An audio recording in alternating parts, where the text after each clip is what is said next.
Here we go. Welcome to the show. We're getting ready for the Big Ten Championship. It is Penn State against Oregon. I'm Joel D, in the place to be, and we're talking sports today. And speaking of the Big Ten Championship, I went back through my archives. Look at that. That is the actual program that came from 2016 when we covered this. We were out in Indy. I still have all the stuff where our spot was inside Lucas Oil Stadium. So I have fond memories of that. I know many of you do as well. Can they repeat this and do it? Let us find out. We have assembled an awesome panel to get you ready for this game. Look at this. We have Erin Slindy out in KVAL, and she's been covering Oregon all season long. We have Johnny McGonigal from Penn Live. He's been covering Penn State for a while now. And our new guy in town, Andrew Klein, has been in Happy Valley the past couple of days, giving us a feel for how people are feeling right there. So let's start with this one, guys.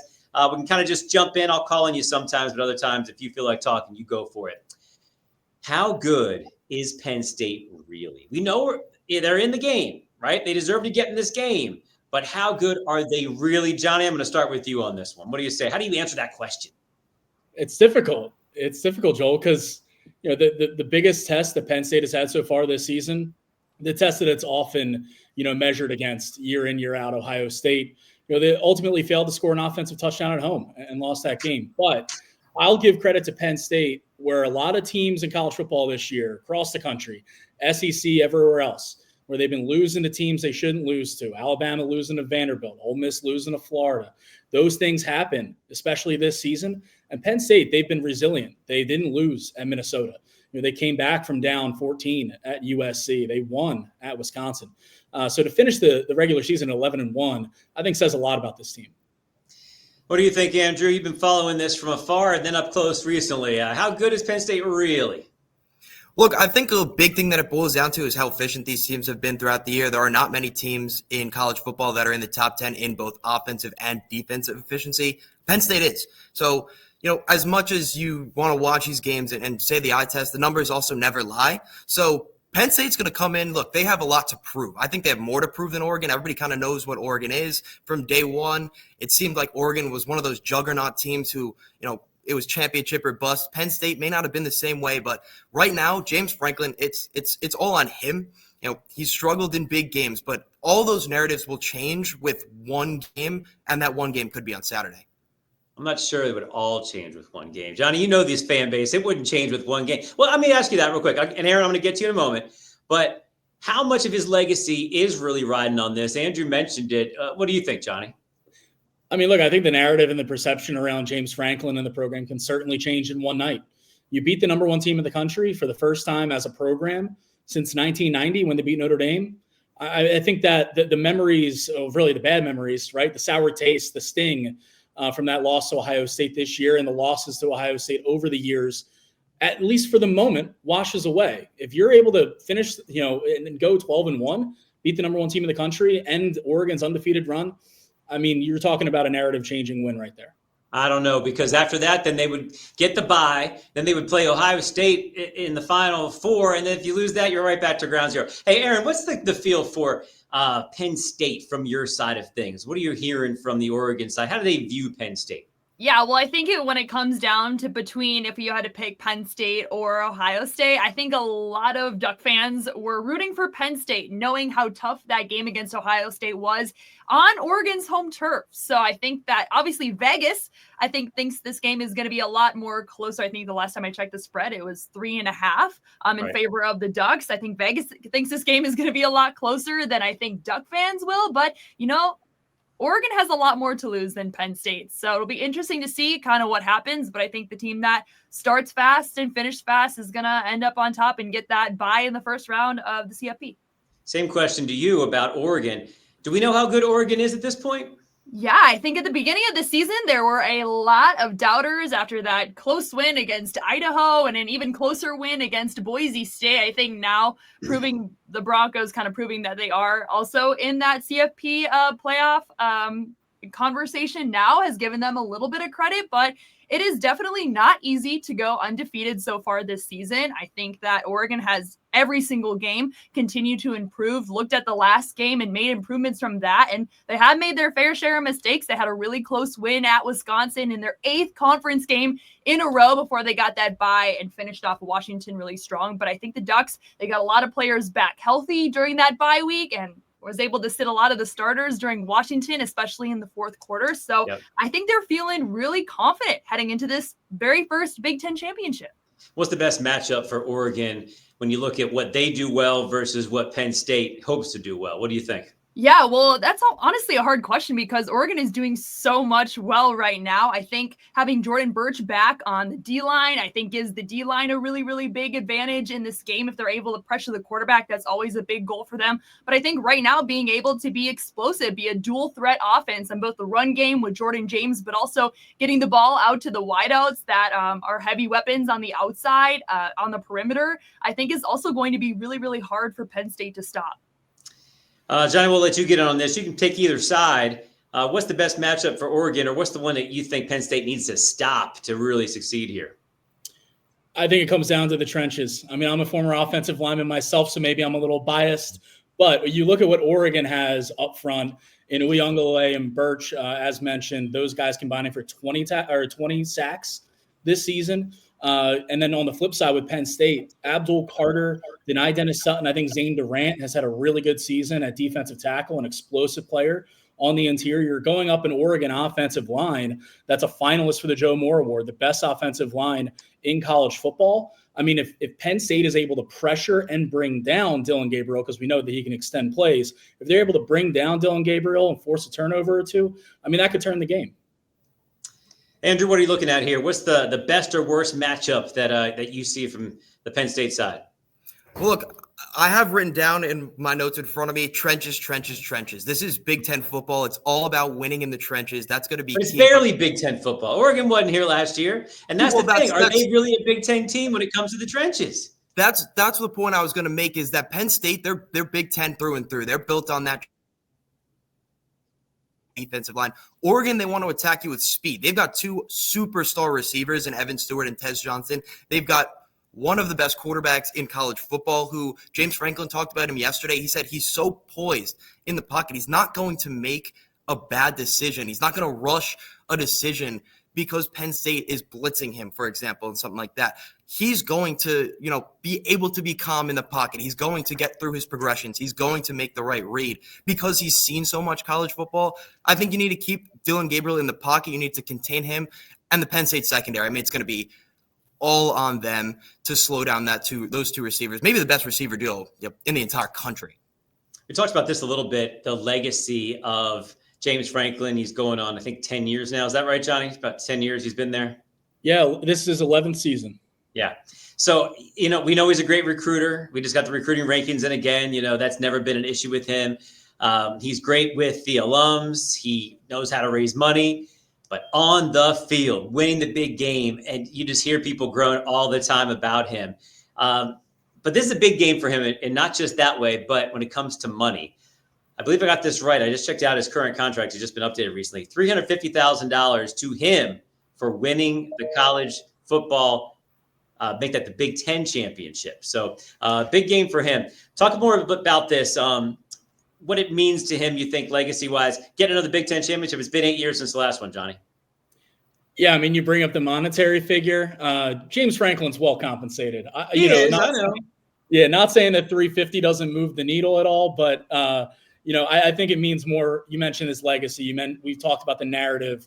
We've talked about everything, in terms of the intangibles and the ancillary outside parts of it, in terms of how people view him and his program, and not just locally, but nationally as well. I think this is a big opportunity for him. And then you talk about the players too. These are the guys who on a day-to-day put in the sweat hours, blood, sweat, and tears during, summer workouts, winter workouts, spring ball. Like, they all want to go and win this game for their own legacy. I had the opportunity this week to talk to some of the guys from the 2016 team, and they still remember how it felt to beat Wisconsin in 2016. And those guys are still remembered as some of Penn State's best players, best team. That's the thing. I mean, you play for your legacy, whether it is for your coach or not. You don't know when you're going to get back here. It's been 8 years. So, yeah, those are the moments you remember, and they went on to win the Fiesta Bowl that year as well. I was at both of those, and I mean, people were so excited they couldn't believe it. Aaron, I'm going to get your point of view on James Franklin. When Oregon fans talk about him at all or whatever, what's the thought?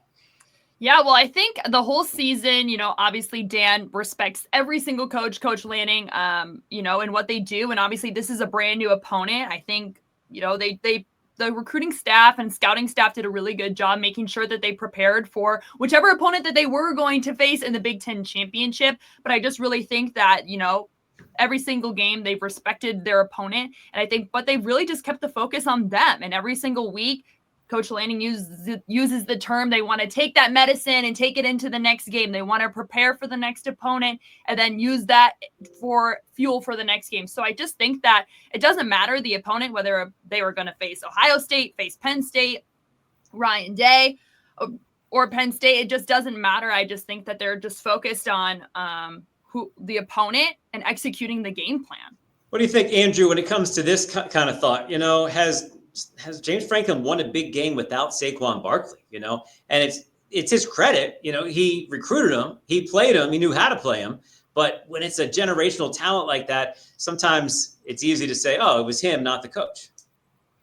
I mean, let's not, it doesn't take one guy to win a game, especially that win he had against Ohio State all those years ago. Look, it's been a long time since they've beaten a top 5 team. That was the only top 5 win that he has as a head coach. I think the other thing about James Franklin is everybody likes to talk about hot seat, especially fans. If you're not winning championships, it's get this guy out of here. We need to move on. We need to do this, do that. I don't think James Franklin's on the hot seat at all. I think if he loses this game, he goes on to the college football playoff. They're going to have a home game. I think if he wins that home game, he's good for next year. So for Franklin, his legacy, it's definitely going to come down to, can he win that uber big game? Because they've had a couple of top 25 wins, but they're looking for that, signature victory. And, Aaron, one of the things that, like that you talked about is these are not familiar opponents. James Franklin said this yesterday. These teams did not play each other this year in conference play. They haven't played each other in, a long time, it seems. So they don't know all that much about each other aside from the common matchups, the Ohio State, the Washingtons, and that's all film. These James Franklin, the team needs to be ready to go. I think that's first and foremost. Whoever comes out firing, Penn State gets first possession, you need to drive down the field and score. You need to establish that as, you need to show everybody we're not the same Penn State teams of old. We're Penn State this year, and we're here to stay. Johnny, I want to get to that Saquon thing one more time with you. I hear from fans about that. You're out with the fans more than I am, though. Is that something they talk about, that he was carried by some of his players of the past and that hasn't moved forward to success in other seasons?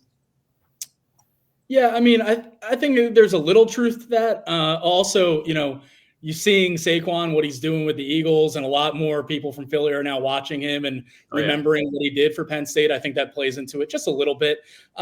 But I want to push back a little bit too, because they won the Rose Bowl against Utah just a few years ago, a couple years ago. So I understand, they haven't beaten Ohio State, and recent success against Michigan hasn't been there.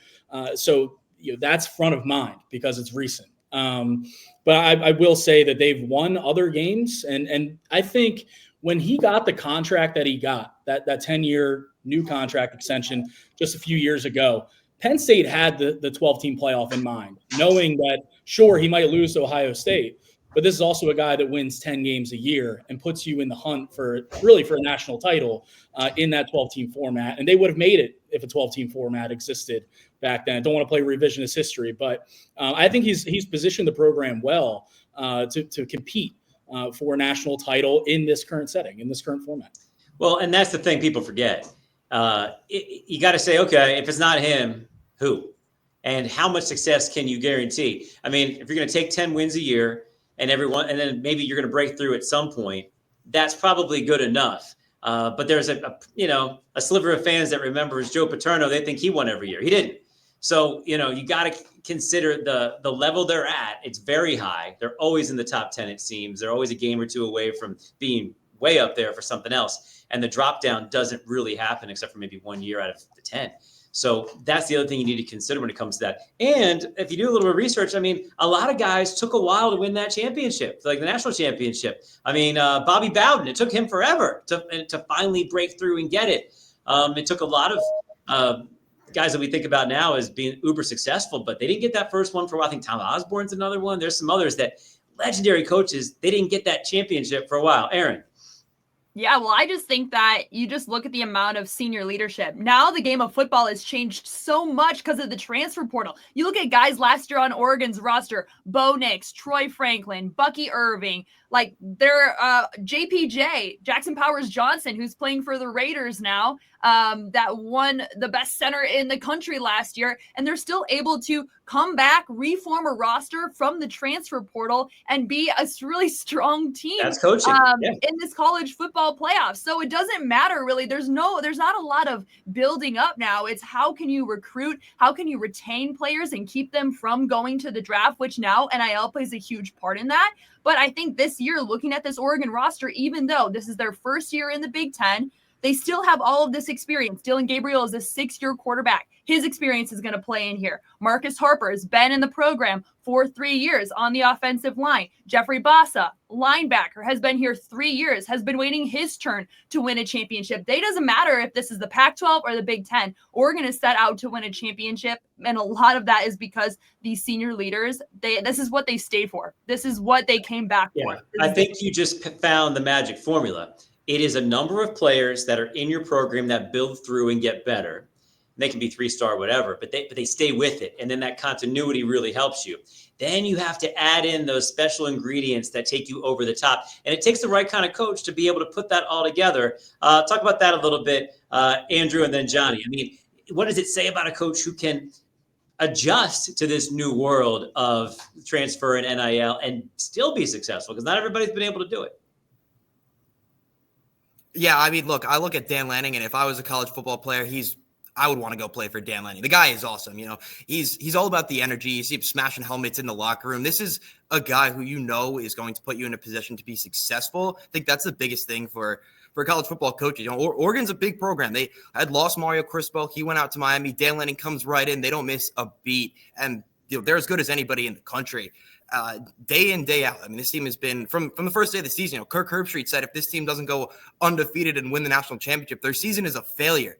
That's crazy. What team has had that pinned on them? Before the season even started, it was undefeated championship or bust. Now, I don't think that's the case. I think if they lose today and win a national championship, or lose on Saturday, and win a national championship, yeah, that's pretty good. Dan Lanning is boosted maybe top up there with Kirby Smart, top of the college football landscape. The guy is awesome. He's got personality. He's fun. And, the team rallies around him as well. I think that's a big thing. You need to be a leader of young men. It's way different than coaching in the NFL when you have all these professionals. No, you've got young men coming into a program. They're confused what their role might be. They don't know when they're going to play. Dan Lanning is a guy who looks like he's going to keep guys there for a long time and really have this program at the top of college football, for years to come. Hey, Johnny, let's get to the interpersonal part of this. What have you seen with how Franklin's been able to deal with those different kinds of players, keeping people interested? Because remember, you're also recruiting your own guys every year now. This isn't just, okay, boom, we got him for 3 years. I don't have to talk to him for 2 years and then I'll get him ready to go. These guys are leaving and coming all the time. How has he been able to navigate that so well? Yeah, I mean, I think a part of it is Franklin and, his coaching style and the way he recruited these guys, from high school, and whether it's from high school or really the portal. And then it's the coaches that he surrounds himself with too. And we talk about James Franklin being a CEO and operating the program from a higher level. Think about Anthony Poindexter, Terry Smith, Deion Barnes, like these assistant coaches that form these interpersonal relationships with these players to not only keep them from leaving, but also grabbing guys from the portal and bringing them in. I look at Ty Howell and the way the tight end room has just continued to develop. I mean, we've gone all this way without mentioning Tyler Warren. He's a veteran player on this roster that has just developed year after year after year. And then you look on the defensive side of the ball, Penn State had an issue, had a hole at cornerback, after last season, and they go out in the portal. Terry Smith does a great job of getting A.J. Harris from Georgia and Jalen Kimber from Florida, 2 starters on this defense. So I think they've threaded the needle really well in terms of, they're not Ole Miss. They don't have the NIL war chest. But in terms of plucking guys from the portal and filling holes, as well as continually developing, that high school talent that they get and ultimately sending them to the NFL draft, I think they've done a good job of that. And this year's team is just the latest example of that. And then the secret that a lot of people forgot about here, let's say you recruit a guy and then he goes somewhere else. it's not actually over. And so if you built that good relationship, they go somewhere else, they're not getting that playing time that they think about, or the team's not doing as well. They may think about going and remember, man, I had a great time with Franklin. I almost went there. Maybe I'll go back now or something like that. It's very interesting. Let's get to the college football playoff implications with all this. The way it looks to me, correct me if I'm wrong, you lose this game, you might end up at number 5. And then that puts you against, I guess, Arizona State or a team of that caliber, and you're hosting that first game. Then that gets you right back in to go against, I guess, the number 4 ranked team at that point. Is that how it looks to you as well? I'll start with Aaron. Yeah, I do think that there is a sort of a complication, like you mentioned, like you open it up with, because Penn State's loss to Ohio State could, I think, play a factor. If Oregon does end up winning, they obviously secure that number 1 spot. But does the College Football Playoff Committee consider, if they lose to Oregon by more than a score, 2 scores, probably not 3, but if they do lose that by a significant amount, do they look at Ohio State's loss to Oregon by only 1 point being more, swaying? So I do think there is a chance that they do end up maybe in a 5 or 6 spot, just depending on the score in this game. So even if Penn State does lose, I would be trying to keep it close to make that argument a little bit better that, they do deserve to be in that 5 spot and not Ohio State. And then there's also, kind of if you're going to play chess on this situation, if you lose, then you get to play Arizona State and Boise. If you win, you're going to be sitting there going against Ohio State in that round of Final 100%. Four. What do you think, Johnny?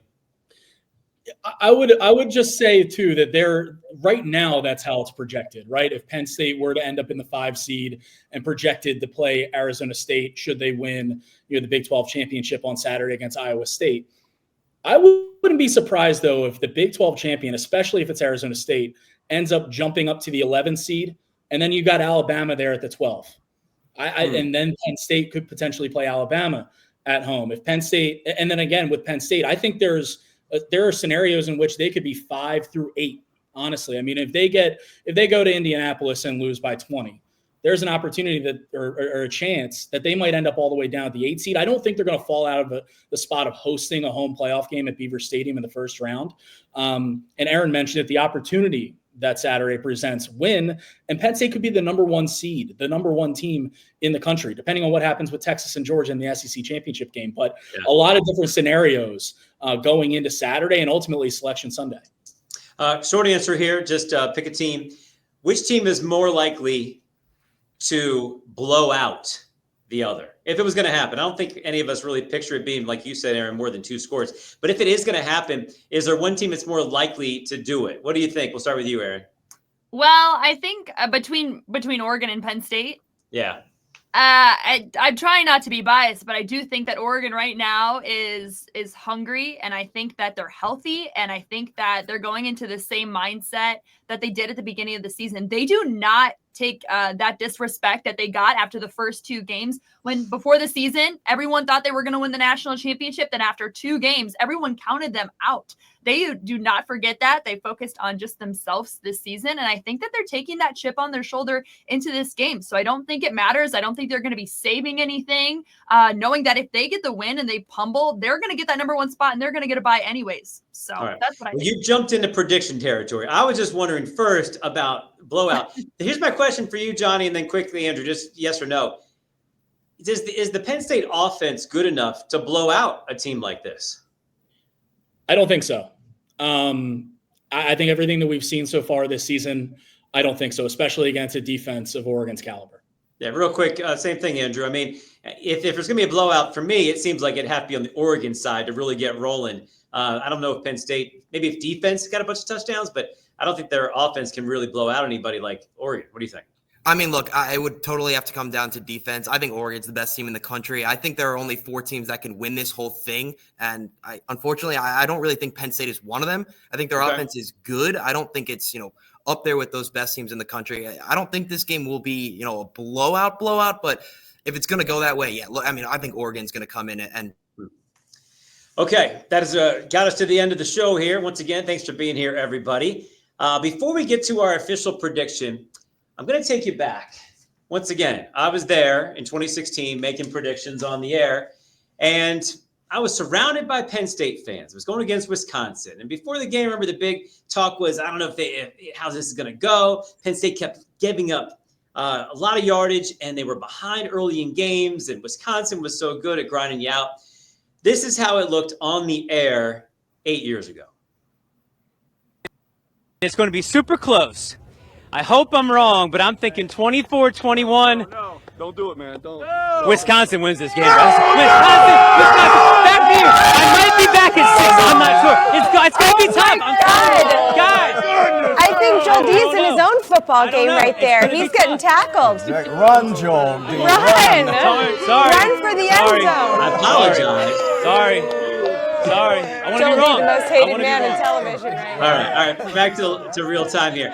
I apologize a lot, and I was wrong. Thankfully, I was wrong. They did get down early, actually, but they came back, and then they took over, mostly because of Trace and Saquon in the second half and some good defense. All right, so it is decision time. We promise no one will attack you officially, at least not right away, like happened to me.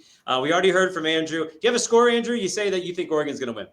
Yeah, I got Oregon 35-17. I think it could be more offensively from them and less from Penn State. Okay. But I just think Oregon is an absolute best team in the country, and I just don't see this Penn State defense slowing down that offense led by Gabriel. All right, so Johnny, what do you say? I've got Oregon, but close, 31-27.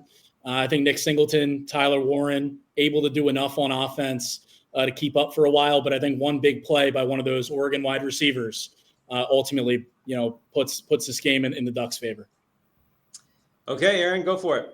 Yeah, I'm looking at like 28-13, I think is what I'm doing. I'm giving Penn State a little bit of credit, but I do think that the Oregon offense is going to be clicking. And if they stand a chance at all, like you guys mentioned, they're going to have to come up big in the defensive end. And I just don't see the most efficient quarterback in the country taking any risks in this game. I don't cover much sports anymore, but I'll say it's going to be high scoring. I really feel like sometimes in these games you can just get rolling. So if it goes high scoring, I think it's in Oregon's favor. But just because I love being wrong, I'm going to say Penn State.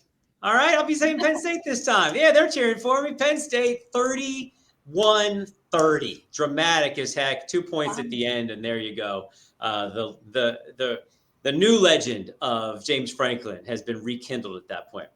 All right, it should be fun either way, guys. It's fun that they get this far. We got to appreciate that, of course. And if you're going to the game, I think you guys are, right? Make sure you have a great time out there and keep in touch once you get out there a little bit later this week. So if you're watching this on YouTube, make sure you like it, comment, and follow these guys on all of their social media platforms as well. Thanks again for being here, guys. Our Penn State, Oregon Big Ten Championship preview is over. Have a great time.